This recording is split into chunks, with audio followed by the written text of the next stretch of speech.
জীবনের শেষ নিঃশ্বাস পর্যন্ত এই পাপ থেকে বেঁচে থাকবো, তবে তাদের সফলতা কেউ ঠেকাইতে পারবে না। ফামান যুহজিহা আনিন নার ওয়া উদখিলাল জান্নাহ, যেই ব্যক্তি আগুন থেকে মুক্তি পেল, জান্নাতে প্রবেশ করলো, ফাকাদ ফাজ, আল্লাহ বলছে সে জিতে গেল, সে জিতে গেল। কে জিতছে? কে জিতছে? যে আগুন থেকে বেঁচে গেল, জান্নাতে ঢুকলো, সে জিতছে। কে জিতছে? কে জিতছে? যে 3 গোল দিছে সে? কে জিতছে? বলেন বলেন, মুখস্থ করেন, ঠোঁটের মধ্যে নিয়ে আসেন, দেখেন না মুখের থেকে হৃদয় ঢোকে কিনা। কে জিতছে? নাকি যে ছক্কা মারছে? কে জিতছে? নাকি যে চাকরি পাইছে? কে জিতছে? নাকি যে নেতা হইছে? কে জিতছে? নাকি যে ব্যবসায়ী হইছে? কে জিতছে? যার বাপের 20 বিঘা জমি সে, নাকি যে আগুন থেকে মুক্তি পাইছে? সুসংবাদ, সুসংবাদ। কি আল্লাহ পাইছো? আমি মাঝে মধ্যে চিন্তা করি, আল্লাহ এত দয়ালু না হলে, আল্লাহ এত দয়ালু না হলে আমরা পৃথিবীতেই শেষ হয়ে যেতাম। আল্লাহ তাআলা কোরআনে বলছেন, মনোযোগ দিয়ে শোনেন, ইল্লা মান তাব, ও চোরের দলেরা, ও জানাখোররা, ও নেশাগ্রস্তরা, ও অত্যাচারীরা, ও জালেমরা, ও ইসলাম বিদ্বেষীরা, ও আল্লাহদ্রোহীরা, ইল্লা মান তাব, সুযোগ, সুযোগ, মহা সুযোগ, অফার, অফার, বিশাল অফার। ওহো, কি ঘোষণা আল্লাহ! অতঃপর যেই ব্যক্তি অন্যায়, চুরি হোক, যা হোক, নেশা হোক, জনা হোক, যে কোনো অন্যায় হোক, ইল্লা মান তাব, অন্যায় যত হোক, যে ব্যক্তি অন্যায় থেকে তওবা করলো, ফিরে আসলো, ওয়া আমানা, আল্লাহর প্রতি ঈমান আনলো, ওয়া আমিলা আমালান সালিহা, অপরাধ জমিন থেকে আসমানের মেঘমালা, অপরাধ জমিন পরিপূর্ণ হয়ে আছে, অপরাধ সাগরের অতুলনীয় জায়গায় পৌঁছে গেছে। আল্লাহ বলছে খালি ফিরে আয় রে, তোর অপরাধ কতটুকু অপরাধ, তো ফিরে আয়, মাপ চা, ঈমান আন, ভালো কাজ কর। তো বয়স তো 70 হয়ে গেছে, 35 হয়ে গেছে, 40 হয়ে গেছে, ডেলি একটা মেয়ের সাথে শুয়েছি, ডেলি 2 লিটার মদ খাইছি, আল্লাহ ফিরে আসলে হবে?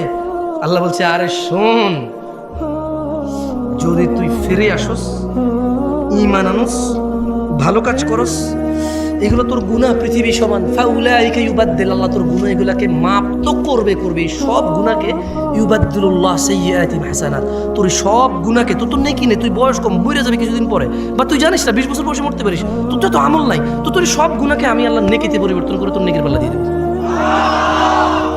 চ্যানেলটি সাবস্ক্রাইব করে আমাদের সঙ্গেই থাকুন। আমি কি একটা আমলের কথা শিখাই দেব আপনাদের, যে আমলটা আপনাকে কখনো জান্নাত থেকে মাহরুম করবে না, জান্নাতে যাবেনই যাবেন। তাহলে এটা শিখিয়ে দিয়ে এখান থেকে বিদায় নিতে পারবো, রাইট? আর কি লাগবে? আপনি কি চান আল্লাহর কাছে? আল্লাহর কাছে কি চান? কি চান? তো ওই সম্পর্কে একটু জানাই দিলে তো হলো, আর তো সারা রাত ওয়াজ করে তাহলে লাভ নাই, আমাদের মূল ঠিকানা পাই গেলে তো হইল। শিরিক করা যাবে না ভাইরা আমার। না না না, আপনাকে ভুল বলছে বক্তা। শেষ নবীর উম্মত আমরা, নবীর উম্মত তোরা কখনো শিরিক করতে পারে না, একদম ভুল বলছে। সূরা ইউসুফ, সূরা নাম ওয়া মা ইউমিনু আকসারুহুম বিল্লাহ ইল্লা ওয়া হুম মুশরিকুন। আপনার হুজুর বলছে যে একবার মুসলমানের ঘরে জন্ম নিয়ে নিলে, বাপ আর দাদা যদি মুসলমান হয়ে যায়, যদি আপনার দাদা আর বাপ কোন রকমের মুসলমান হয়, তাহলে আপনার দ্বারা শিরিক আর সম্ভব না। আপনার হুজুর বলছে, আমি বলছি, এরকম মাইকে এসে, কেমন? ওইদিকে সূরা ইউসুফ কি আমাদের নবী মুহাম্মদের উপরে সাল্লাল্লাহু আলাইহি ওয়াসাল্লাম নাজিল হয়েছে নাকি অন্য নবীর উপরে? তাহলে এখানে আল্লাহ বলছেন যে ওয়া মা ইউমিনু আকসারুহুম বিল্লাহ, আল্লাহ তাআলা বলছে যে এই যে মানুষকে তুমি দেখছো মুহাম্মদ সাল্লাল্লাহু, এদের অধিকাংশ মানুষ প্রথমে ঈমান আনে। প্রথমে কি আনে? কি আনে? মানে এরা স্বীকার করে বাচ্চা দেয় কে, বৃষ্টি দেয় কে, সুস্থ করে কে? এরা ঈমান আনে। ইল্লা ওয়া হুম মুশরিকুন। তবে এদের যারা ঈমান আনে এদের অধিকাংশ 50%-এর উপর হলো মুশরিক, শিরিক করে। ওই কল্পনা থেকে বের হন যে আপনার বাপ দাদা মুসলমানের জন্য আপনার দ্বারা শিরিক হবে না, কেমন? ওটা থেকে বের হন। আর শুনেন, খালি যে মাজারে গিয়ে, মন্দিরে গিয়ে, তারপরে হচ্ছে কোনো মানুষের পায়ের নিচে, তারপর হচ্ছে কোনো নেতার নিচে, পয়সাওয়ালার নিচে, কোনো মহিলাকে পাওয়ার জন্য এভাবে করলে যে শিরিক হয় তা না। শুধু শিরিক এভাবে হয় না। জাবের রাদিয়াল্লাহু আনহু থেকে বর্ণিত, তিনি বলেন, কি বলেন? তিনি বলেন যে বাইনার রাজুলি ওয়া বাইনাশ শিরকি ওয়াল কুফরি তারকুস সালাহ। একজন ব্যক্তি শিরিক আর কুফরের মধ্যে পার্থক্য হচ্ছে নামাজ ছেড়ে দেওয়া। বুঝাইতে পারছি? আমি বলি নাই, জাবের রাদিয়াল্লাহু আনহু বলছেন। বলেন না যে নতুন কথা বলছি। আরে ভাই, আপনি শুনেন নাই? এটা 1450 বছর পুরনো। আপনার মুহাদ্দিসরে জিজ্ঞেস করেন না, আপনার এখানে আলিয়া মাদ্রাসার প্রিন্সিপালকে, জিজ্ঞেস করেন না আপনার মসজিদের জুমার খতিবকে, জিজ্ঞেস করেন না আপনার পাড়ার ডাবল টাইটেল পাস মাওলানাকে। বলেন না যে মাওলানা সাহেব, খতিব সাহেব, একটু বলেন না নামাজ ত্যাগকারীর বিধান ইসলামে কি? বুখারী, মুসলিম, তিরমিজি, আবু দাউদ, মুসনাদ আহমদ, বাইহাকি, মুআত্তা মালিক। হ্যাঁ, আপনি যে বইগুলোর নাম জানেন ওনাকে বলেন না যে সবগুলা বইকে একত্রিত করে, সবগুলা বই থেকে নির্যাস বের করে সালাত ত্যাগকারীর বিধানকে ইসলামে একটু আমাকে পড়ে শোনান। আপনাকে বলতে হবে বাইনাল মুনাফিকিন, বাইনানা ওয়া বাইনাল মুনাফিকিনা শুহুদুল ইশা ওয়াস সুবহ লা ইস্তাতিউনাহুমা। আপনার মোল্লা, মুন্সি, মুহাদ্দিস আমার মতো আর কি, যারা আপনারা 3-4 হাজার টাকা বেতনে রাখেন, দাম নাই আর কি, যারা আমার মতো যাদের মসজিদের ইমামদের, হ্যাঁ, ওনাকে বলেন না যে হুজুর আমি শুধু জুমা পড়ি, তাও রুকুতে যায় নামাজ ধরি, সালাম ফিরানোর পর সবার আগে বের হওয়া লোকটা আমি খুব চালাক, 2 রাকাত বরাবর পাইয়া যাই। সবাই পড়ে 5 মিনিট নামাজ 2 রাকাত পায়, আমি পড়ি 3.5 মিনিট, তারপরে 2 রাকাত পাই। কেমনে? সবাই বুকা আল্লাহু আকবার যায় ধরছে নামাজ, আমি সোজা রুকুতে যায় পাইছি 1.5 মিনিট পড়ার পরে। তার মানে আমি টাইম সেভ করছি, দারুণ। আমি যে কি বুদ্ধিমান, আল্লাহ, আমি যে কি চালাক। ইমাম সাহেব, আপনি বুঝেন না, আপনি জানেন না আমি কত ক্লেভার, আমি হেভি জিনিয়াস টাইপের জিনিস। হ্যাঁ, চিন্তা করেন, তোরা 5 মিনিট পড়ে 2 রাকাত, আমি 3.5 মিনিট পড়ে 2 রাকাত আমি। এবং ইমাম সাহেব নামাজ শুরু হয় আল্লাহু আকবার দিয়ে, শেষ হয় আসসালামু আলাইকুম দিয়ে। আমি আসসালামু আলাইকুম বলছি, সবার আগের লোকটা আমি বাইরে হয়েছি, তার মানে নামাজ শেষ, আমি নাই ওইখানে, আমি টাইম সেভ করছি। আপনি চালাক না?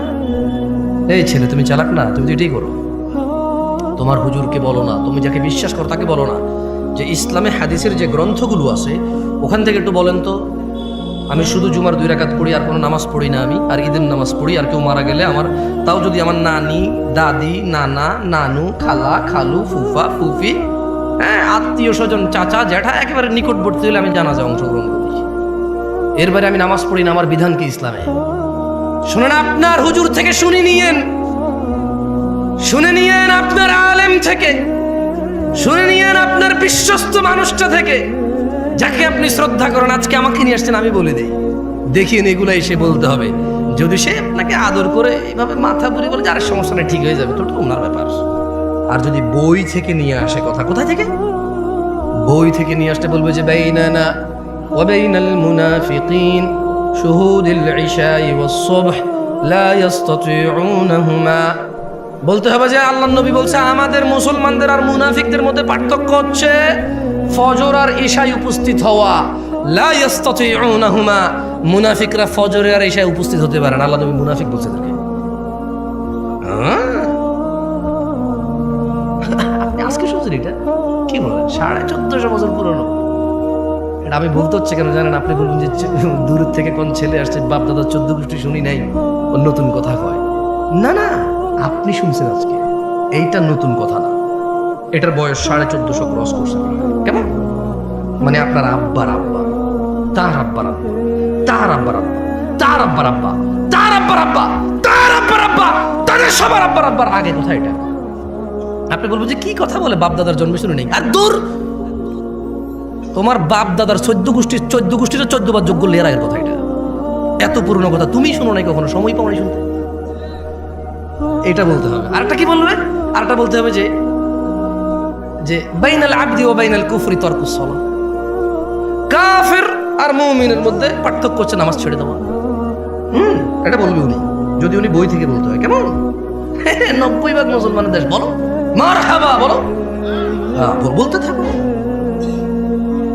তোমার ক্ষমতা অনেক না, তুমি নিজেকে নেতা বললে নেতা, সুদর্শন বললে সুদর্শন, কবি বললে কবি, লেখক বললে লেখক, তুমিই তো তুমি তো বলো নিজেকে মুসলমান মুমিন বলো, তোমার মর্জি।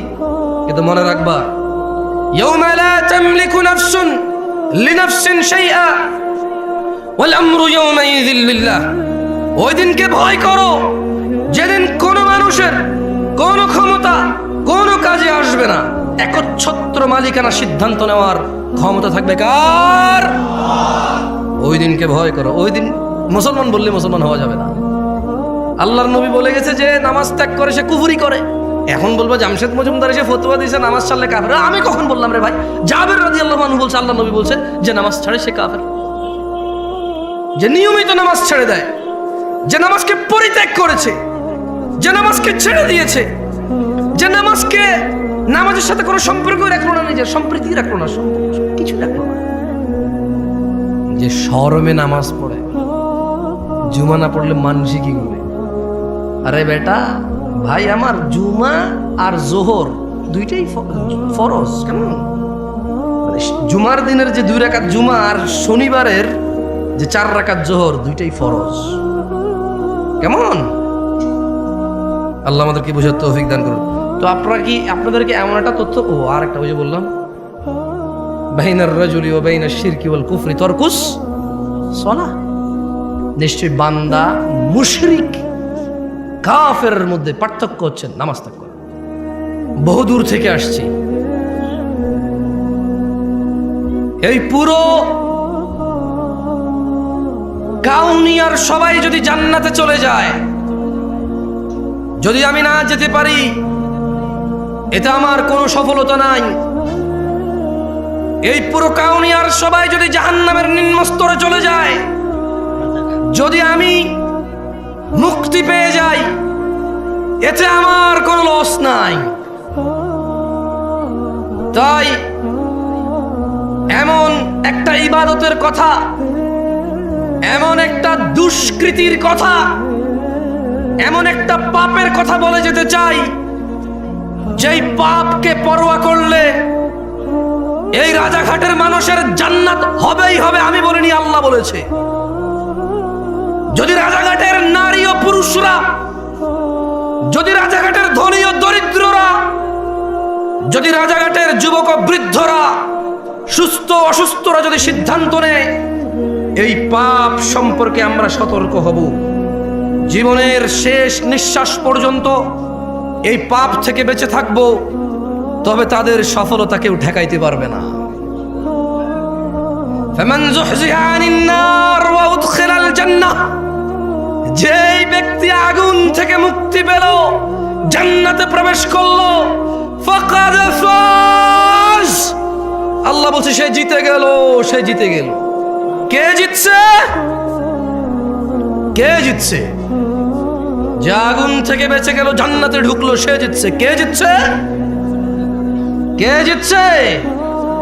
যে 3 গোল দিছে সে। কে জিতছে? বলেন বলেন, মুখস্থ করেন, ঠোঁটের মধ্যে নিয়ে আসেন, দেখেন না মুখের থেকে হৃদয় ঢোকে কিনা। কে জিতছে? নাকি যে ছক্কা মারছে? কে জিতছে? নাকি যে চাকরি পাইছে? কে জিতছে? নাকি যে নেতা হইছে? কে জিতছে? নাকি যে ব্যবসায়ী হইছে? কে জিতছে?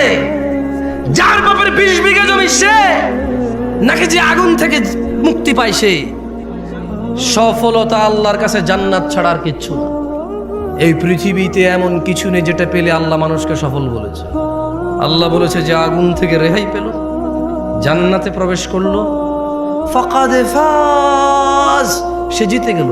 তো ইয়া আল্লাহ, সে কত গোলে জিতলো, কত রানে জিতলো? ফাযা ফাওজান আযীমা, সে পৃথিবীতে যত শ্রেষ্ঠ, এই মানুষের জন্য যত শ্রেষ্ঠ কিছু আছে সবচাইতে বড়টা জিতছে সে, এর চাইতে আর কিছু বড় নেই। লুকমান হাকিম বলেছিল, আল্লাহ মুহাম্মদ সাল্লাল্লাহু আলাইহি সাল্লামকে বলতেছেন, ওয়াইদ ক্বালা লুকমান,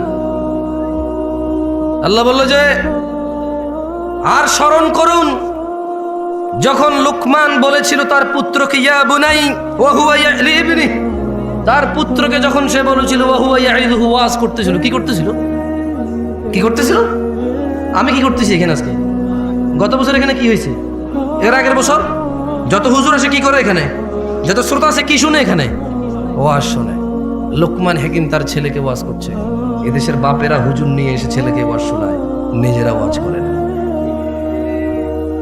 যেদিন বাপ তার ছেলেকে ওয়াজ করবে, স্বামী তার স্ত্রীকে, দাদা তার নাতিকে, নাতি তার দাদাকে, মা তার মেয়েকে, বাপ তার মেয়েকে, চাচা তার ভাতিজিকে, মামা তার ভাগ্নিকে, ভাগিনাকে, পাড়া প্রতিবেশী তার পাড়া প্রতিবেশীকে যেদিন ওয়াজ করবে, সেই দিন ওই একটা ইসলামের বিধানকে প্রস্তুত করার জন্য দু চারটা সুন্নতকে ছোট করা লাগবে না, সেদিন সবাই জেনে যাবে। কেমন? ওয়াইদ ক্বালা লুকমান, স্মরণ করুন লুকমান লিবনি, তার ছেলেকে ওয়াজ করছিল, ওয়া হুয়া ইয়াইদু, ওয়া হুয়া ইয়াইদু, তার ছেলেকে সে ওয়াজ করছিল কি, ইয়া বুনাই, ও আমার আদরের ছেলে, লা তুশরিক বিল্লাহ, তুমি আল্লাহর সাথে শরীক করিও না, ইন্না শিরকা লা যুলমুন আযীম, হে আমার ছেলে, শিরক পৃথিবীর যত অপরাধ উপস্থিত আছে সবচেয়ে বড় অপরাধ। এখন প্রশ্ন হতে পারে, 1000 লিটার মদ খেলে আর শিরিক করলে কোনটা বড় অপরাধ? এখানে কোরআনুল কারীমে সূরা লুকমানে আল্লাহ বলছে যে ইন্না শিরকা লা যুলমুন আযীম, নিশ্চয়ই শিরিক সবচেয়ে বড় অপরাধ।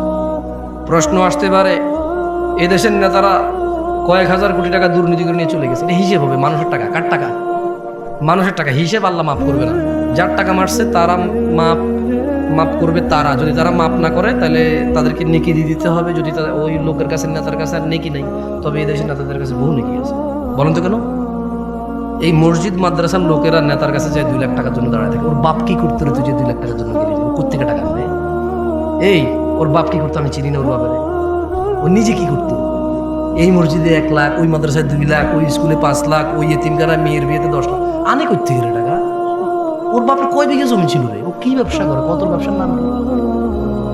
ওর কাছে যায় দাঁড়ায় থাকো টাকার জন্য। তো টাকা যেহেতু দিচ্ছে, যেখান থেকেই আনে, যেহেতু টাকা দিচ্ছে, এ ভাই আমি আওয়ামী লীগ বিএনপি বলছি না ভাই, চোর বদলানোর কথা আমি বলি না, কি বদলানোর কথা আমি বলি না। আমার কথা হচ্ছে যে শাসনে আছে, আল্লাহ তার মধ্যে যত কল্যাণ আছে তা আমাকে গ্রহণ করা তৌফিক দিক, তার ভিতরে যত অনিষ্টতা আছে আল্লাহ তা থেকে আশ্রয় দিক। আমি তার সাথে পাঙ্গা ঝামেলা যেতে চাই না, তার ভিতরের ভালোটাকে ব্যবহার করে সমাজকে সুন্দর করতে চাই, তাকে সংশোধন করতে চাই, তাকে বদলাতে চাই না। কি করতে চাই না? বদলাতে চাই না, কারণ আমি নামই জানি না তাকে বদলায় কাকে নিয়ে আসবো, সবাই চোর। ঠিক আছে? তো সংশোধন লাগবে, বদলানো লাগবে না। কি লাগবে না? সংশোধন লাগবে। আল্লাহ আমাদেরকে সংশোধন হওয়া তৌফিক দান করুন। তো 2000 কোটি টাকা যদি কেউ চুরি করে বিদেশ নিয়ে চলে যায় বা দেশে রেখে দেয় বা কিছু একটা করে, তো যাদের টাকা সে মারবে আল্লাহ বলবে যে আমি মাফ করবো না। তো সে বলবে যে তোমার টাকা তুমি মেরে দিয়েছি, কি করবো? সে লোক বলবে যে নেকি দাও। তো এখন এই যে মসজিদে 2 লাখ দেয়, মাদ্রাসায় 2 লাখ দেয়, এতিম বাচ্চাদের বিয়ে করা, দেখলো ভালো কাজ নাকি খারাপ কাজ? পাহাড় সমান নেকি থাকবে না তার কাছে, কারণ সে প্রচুর দান করে। কি করে? ও এখানে আরেকটা কথা বলা ভালো, যদি সুনামের জন্য, দানবের জন্য দান করে তাহলে নেকি ওটাই নাই, ওটা রিয়া হয়ে উল্টো ওটা একটা গুনায় পরিণত হবে। কেমন? আর যদি মন মানসিকতা ভালো হয়, একটু মন নরম, ভালো মন মানসিকতা, একটা এতিম বাচ্চা বিয়ে করে দিচ্ছে, যা কিছু টাকা দাও হয়ে যাক, অথচ টাকাটা কিন্তু সে চুরি করে, ডাকাতি করে, বদমাইশি করে, কিছু হালাল আছে কিছু হারাম আছে মিশ্রিত। কেমন? কিছু হালাল কিছু, ওটা সরি নেতা বলবো না, ওটা ব্যবসায়ীরাও করে। 2 নাম্বার 4 নাম্বার 6 নাম্বার মালামাল বিক্রি করে নাকি করে না? গ্রামের মোড়লে করে, ওটা কিন্তু নেতা না। আপন বড় ভাইয়ে করে, রাস্তার জমি নিজে নিয়ে ছোট ভাইকে ওই পিসের জমি দিয়ে দেয়, বোনের সাথে ভাইয়ে করে। তো আমি আসলে শুধু নেতা বলবো না, আমি আসলে আমরা মানুষ, এই সমাজের মানুষগুলো আমরা খারাপ।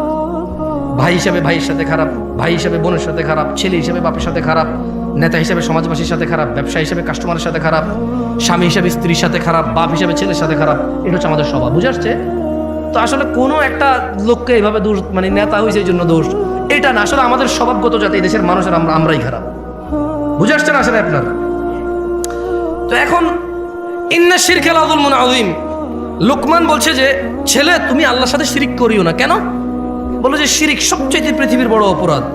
তো এখন যদি আপনি প্রশ্ন করেন কত বড় অপরাধ, 1,00,000 কোটি টাকা যদি মারিয়ে দেওয়া হয়, এটা কিয়ামতে আল্লাহ মাফ না করলে, এ হলো চোর যে টাকা মারছে, এ হলো যার সম্পদ তারা, বা সে একক বা তারা অধিক, এর যত নেকি আছে একে দিতে হবে। দিতে দিতে আর নেকি নেই, কিন্তু লোক বাকি আছে। এখন এই পৃথিবীতে এমন একটা মানুষ আছে যার গুনাহ নাই? আছে? একটা মানুষ কি পাওয়া যাবে যার গুনাহ নাই? তো এখন এই যে ওই যে চোর বাটপার অন্যের হক মাইরা খাইছে, এর কাছে আর নেকি নাই, এখন লোক বাকি আছে যাদের হক এর কাছে রয়ে গেছে, এদের গুনাহগুলো সব এর কাছে আসবে। ইন্না লিল্লাহি ওয়া ইন্না ইলাইহি রাজিউন। সেই নেকির পাহাড় নিয়ে এসে মানুষ সবার গুনাহ নিয়ে গুনার পাহাড় নিয়ে যাবে।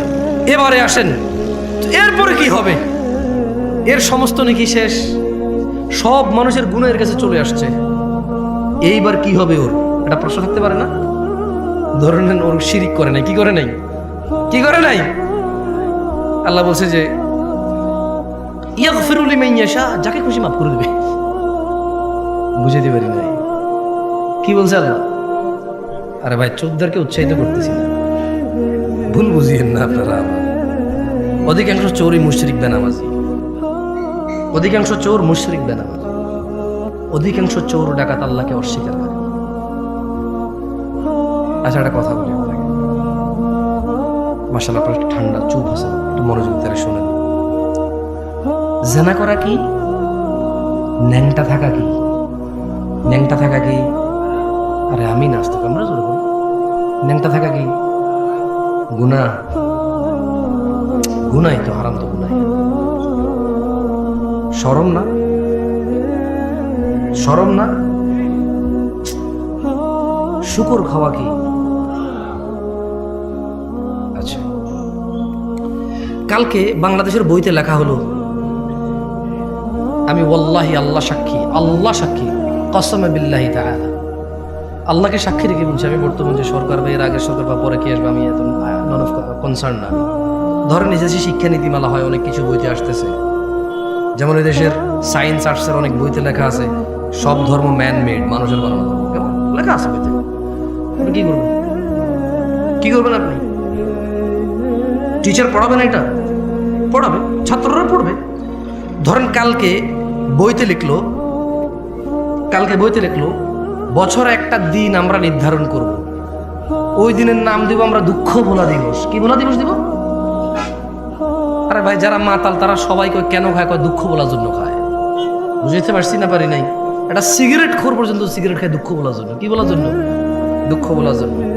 তো ধরেন এরকম একটা দিবস চালু হলো তর্কের খাতিরে, যে বছরে একদিন আমরা সবাই সুন্দর করে সেজে গুজে মেয়ে ছেলে একাকার হয়ে আমরা দুঃখ ভোলা দিবস পালন করব। ধরেন টিচাররা এটা শিখাবে, বাচ্চারা বলো তো দুঃখ ভোলা দিবস কোন দিন?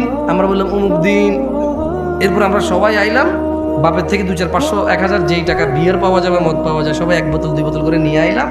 নিয়ে আয়া আমরা সবাই একসাথে হইলাম, হয়ে আমরা কি পালন করব? দুঃখ ভোলা দিবস। আপনি আপনার বাচ্চাকে মদ কিনে দিবেন? দিবেন না? কেন? কেন? ও আচ্ছা, মাশাআল্লাহ, ইউ কেয়ার অ্যাবাউট দ্য হারাম। আপনি হারাম সম্পর্কে পরোয়া করেন? জাযাকুমুল্লাহ খায়র। শুনে খুব ভালো লাগলো। আচ্ছা, ধরে নেন পরশু একটা দেশে, এই দেশ না জানি, এই দেশ নিয়ে কথা বলে খুব বাউরে বাপ ঝামেলা আছে। আচ্ছা, উদাহরণের মধ্যে যে কোনো দেশে হলি হলো, কেমন? আমরা একটা দেশের নাম দিলাম কল্পনা। ও না, ওটা মনির খানের হয়ে যাবে পরে, সমস্যা হবে। ওটা দিয়ে চলে অবস্থা। কি নাম দেওয়া যায়? একটা দেশের নাম দেন তো, মানে কাল্পনিক। ভাই, এটা বাংলাদেশের ভিতরে, আমি এই দেশ নিয়ে কথা বলতে চাই না, আমি পাগল। এত বড় ভুল আমি করবো না, দাঁড়ান। টংটাং, কারণ টংটাং দেশে যে কোনো কিছু হইতে পারে।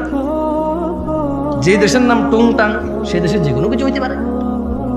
এখন একটা দেশের নাম ধরে নেন টংটাং, ওই দেশে কিছু মুসলমান বসবাস করে, কিছু হিন্দু বসবাস করে, কিছু বৌদ্ধ বসবাস করে, কিছু খ্রিস্টান বসবাস করে, কিছু নাস্তিক বসবাস করে, কিছু ইয়াহুদি বসবাস করে, নাসারা বসবাস করে, এভাবে বহু ধর্মের ধর্ম মানে বসবাস করে। ধরে নেন ওই দেশের গভর্নমেন্ট হঠাৎ করে বলল আমরা সৌন্দর্য প্রদর্শন দিবস পালন করব। কি দিবস? এবং তারা তাদের শিক্ষকদেরকে বলে দিল বইতে একটা অধ্যায় সৌন্দর্য প্রদর্শন অধ্যায়। কি অধ্যায়? তো ওই দিন আমরা যাপন করব কিভাবে? তারা বললো যে সৌন্দর্য যেহেতু প্রদর্শন, তাইলে সবাই জামা কাপড় ছাড়া আসলেই ভালো হবে, পুরুষ দেখা যাবে। আরে আশ্চর্য, হাসতেছেন কেন? কি প্রদর্শন? তাইলে যার শরীরে যতটুকু অংশ আছে, যে যত বেশি করে দেখাবে সে পুরোটাই দেখাইলো, রাইট? এটা তাদের লজিক। এটা কার লজিক? তাদের লজিক। কোন দেশের? টংটাং দেশের লজিক। এখন টংটাং দেশের মুসলমানরা বলো কি, আমার বাচ্চাকে আমি ঘর থেকে জামা কাপড় কোনো কিছু ছাড়া স্কুলে পাঠাবো আজকে সৌন্দর্য প্রদর্শন দিবস পালন করার জন্য? শুধু বইতে লেখা আছে তাই? শুধু সরকার বলছে তাই? শুধু এদেশের বড়রা বলছে তাই? শুধু এদেশের ইঞ্জিনিয়াররা ডাক্তাররা বলছে তাই? এদেশের যাদের ক্ষমতা আছে তারা, এদেশের যারা পয়সাওয়ালা তারা, যারা সুন্দর করে ক্লিন শেপ করে হাঁটে তারা, যাদের they look so handsome, that's why তাদেরকে দেখতে খুব হ্যান্ডসাম দেখা যায়, এই জন্য আমি তাদের কথা মেনে নেবো। আমার বাচ্চাকে আমি ন্যাংটা পাঠাবো? আমার 12 বছরের যুবতী মেয়ে, আমার 15 বছরের যুবতী মেয়ে, আমার 18 বছরের যুবতী মেয়ে, আমার 20 বছরের যুবক ছেলেকে আমি কাপড় চোপড় ছাড়া পাঠাবো? ইম্পসিবল। বলবে, রাইট? আপনারা বলবেন? এরকম বলবেন তো না? দেখতে টংটাং দেশের মতো আপনারা বলবেন, রাইট? আচ্ছা, এরপর ধরেন কিছুদিন পর দিবস একটা আসবে, দুঃখ বলা দিবস। টংটাং দেশে কি বলা দিবস আসবে? ওই দিন বইতে এরকম লেখা থাকবে, স্যাররা শিখাবে, শোনো, জানে না, বুঝে নাও, এরকম একটা দিন আসছে, অমুক দিন অমুক অমুক কিছু করছে, সে যেহেতু চলে গেছে, তাহলে আমরা প্রচুর দুঃখ পাই তার জন্য। আমরা কি করবো? আমরা কি মদ খাবো? কি খাবো আজকে? টংটাং দেশ যে কোনো কিছু হতে পারে ভাই। এখন টংটাং দেশের মুসলমান হঠাৎ বলো কি আস্তাগফিরুল্লাহ, কি পাগল নাকি রে ভাই? ও আমার ক্ষমতায় আছে, ও আমার নেতৃত্বে আছে, আমাকে শাসন করবে, অন্যায়ের প্রতিবাদ করবে, আমি ভালো করলে পুরস্কৃত করবে, খারাপ করলে শাস্তি দেবে। ও মদ খাওয়াবে কেন আমার বাচ্চাকে? টংটাং দেখছে মানুষ এটা মেনে নেবে না, বাচ্চাকে বলবে আজকে স্কুলে যাওয়ার দরকার নাই, যা হয় হবে, বাদ দাও। বলবে কি না? আপনারা কি করবেন? তো এই যে যারা আমাদের জন্য, ভাষার জন্য, স্বাধীনতার জন্য, আমাদের জন্য এই পৃথিবী ছেড়ে চলে গেল এই দেশে, এই দেশ থেকে তারা সুন্দরী স্ত্রী, ছোট ছোট বাচ্চা কাচ্চা খুলেছিল, বৃদ্ধ বাবা মা ছিল তাদের, তারাই হয়তো পরিবারের একমাত্র উপার্জনকারী ছিল। ওর স্ত্রীর গর্ভে একটা 9 মাসের বাচ্চা ছিল। ও বেচারা ভাষার জন্য হোক, স্বাধীনতার জন্য হোক, ওর স্ত্রী সন্তানের ইজ্জত রক্ষার জন্য হোক, আর পরাধীনতায় বিরক্ত হয়ে নিজের পরবর্তী প্রজন্মকে স্বাধীন একটা রাষ্ট্রে দিয়ে স্বাধীনতা দিয়ে যাওয়ার জন্য হোক, ও বেচারা লড়াই করতে চলে গিয়ে জীবন দিয়ে দিল। ওর বাচ্চাটা ভূমিষ্ঠ হলো ইতিম হয়ে। ওর বাচ্চাটা পৃথিবীতে আসার আগে ইতিম হয়েছে, ও জীবন বিলিয়ে দিল। এখন আপনারা বলছেন যে ওদেরকে আমরা স্মরণ করতে হবে টন টন টন টন টন টন টন গান গাইয়া। আপনারা বলতেছেন যে তারা যেহেতু আমাদের জন্য জীবন দিয়ে চলে গেছে, একটা দিন আমরা নির্ধারণ করব, ওই দিন মুসলমানের ছেলে মেয়ে একত্রিত হয়ে একাকার হয়ে সেজে গুজে ফুল মাথায় দিয়ে খোপায় দিয়ে, ছেলে তার হাতে ফুল নিয়ে, মেয়ে তার খোপায় ফুল নিয়ে যাবে, কোনো এক পাথরে দাঁড়াবে, ছবি তুলবে, জুতা নিয়ে উঠবে না, মোজা নিয়ে উঠবে না, নানা ধরনের নিয়ম থাকবে। আর সারা দিন শুধু আল্লাহ যে মিউজিককে হারাম করেছে, ইসলাম যে মিউজিককে হারাম করেছে, মদ হারাম করেছে কে? ন্যাংটা হওয়া হারাম করেছে কে? মিউজিক হারাম করেছে কে? তো টংটাং দেশের মানুষ তো মিউজিকটা আল্লাহ হারাম করেছে, এজন্য মিউজিক দিয়ে কাউকে সম্মান করবে না। আপনারা কেন করছেন? টংটাং দেশের মানুষের মতো হইতে পারবে না। এতটা বিবেকহীন হয়ে গেছে। মানে বইতে লেখা থাকবে, কেউ একজন বলবে আচ্ছা মৃত ব্যক্তি গান বাজালে সম্মান পায়, এটা কে বলছে ভাই? মিউজিক বাজাইলে যে আমার জন্য উৎসর্গ করেছে তার প্রাণ, যে আমার মাথার মণি, যে আমার আবেগের জায়গা, আল্লাহ তাদের উপর সবার উপর সন্তুষ্ট হলো, জান্নাত দান করুন। যার যার ইমান আমল যতটুকু ছিল আল্লাহ প্রত্যেকটুকু কবুল করুন, আর আল্লাহ তাদের সাথে ইনসাফ করুন। যেহেতু আমরা জানি না এখানে হিন্দু বৌদ্ধ মুসলিম সবাই ছিল, আল্লাহ ইনসাফ করুন। আল্লাহ কি করুন? কথা বলছিলাম, লুকমান তার ছেলেকে ওয়াজ করছিল, লা তুশরিক বিল্লাহ, আল্লাহর সাথে শরীক করিও না। ইন্নাশ শিরকা লাযুলমুন আযীম, শিরক সবচাইতে বড় পাপ। কত বড় পাপ! এই পৃথিবীর সমস্ত জিন আর মানুষ একত্রিত হয়ে যদি কোনো পাপ রটনা করে, এর চাইতে বড় পাপ। শিরক কত বড় পাপ!